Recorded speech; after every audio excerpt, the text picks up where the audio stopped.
수입 물가가 2달 연속 역대 최고치를 갈아치웠습니다. 원자재가 급등에 환율까지 치솟으면서 다음 달 통화 당국이 또 한 번 50bp 금리 인상에 나설 가능성도 제기됩니다. 전민정 기자입니다. 물가가 또 오를 것으로 보입니다. 지난달 수입 물가 지수가 역대 가장 높았던 5월보다 0.5% 올라 또 최고치를 찍었기 때문입니다. 수입 물가가 오르면 시차를 두고 국내 소비자 물가에 영향을 미치기 때문에 인플레이션 압력이 더 커지게 된 겁니다. 지난달 수입 물가 상승은 6월 평균 국제유가가 두바이 이후 기준으로 한 달 새 4.7%나 오르는 등 원자재 가격이 급등한 영향이 컸는데 환율도 물가 상승을 부채질했습니다. 환율 영향을 배제한 계약 통화 기준 수입 물가, 즉 수입할 때 계약했던 결제 통화 기준으로 보면 지난달 수입 물가 상승률은 0.1%로 낮아집니다. 환율 상승이 그만큼의 차이를 만들어낸 셈입니다. 6월 달에 전년 동기 대비하면 13.9% 정도 올랐었거든요. 수입 물가에도 반영된 건 맞습니다. 그래서 환율이 계속 저희가 평가절하되는 상태가 되면 아무래도 그것도 이제 그 수입 물가 쪽을 올리는데 기여할 거는 맞는 것 같습니다. 더 큰 문제는 앞으로입니다.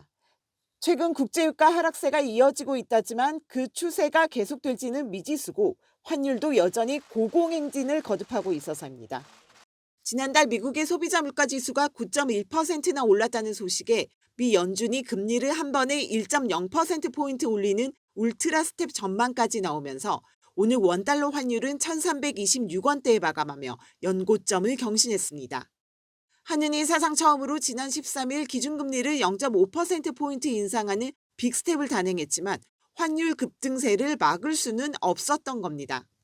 상황이 이렇자 다음 스텝에 대한 한은의 고민도 깊어졌습니다. 이창용 한은 총재가 물가 흐름이 큰 전망을 크게 벗어나지 않는 한 0.25%포인트 인상 기조를 유지할 것이라고 밝혔기에 현재로서는 연속 빅스텝 가능성은 낮은 상황. 하지만 물가 상승 압력이 더 커질 경우 인상 폭이 달라질 수 있다는 전제를 단 만큼 2번 연속 빅스텝을 밟는 전부 스텝에 나설 수 있다는 가능성도 제기됩니다. 그래서 아직 진하긴 좀 이르고 리스크를 좀 본다고 하면 일단은 연준이 이번에 100bp를 긴축을 하고 다음 달에 중순에 나오는 이제 CPI가 시장 예상보다 또 충격적으로 높게 나오면 한은도 좀 더 갭을 고려하는 쪽으로 갈 수는 있을 것 같아요. 정부는 급격한 금리 인상으로 인한 서민 부담을 줄이기 위해 당장 이달 말부터 소상공인과 취약계층을 대상으로 최대 68조 원 규모의 정책 금융 지원 프로그램을 가동한다는 계획입니다. 한국경제TV 전민정입니다.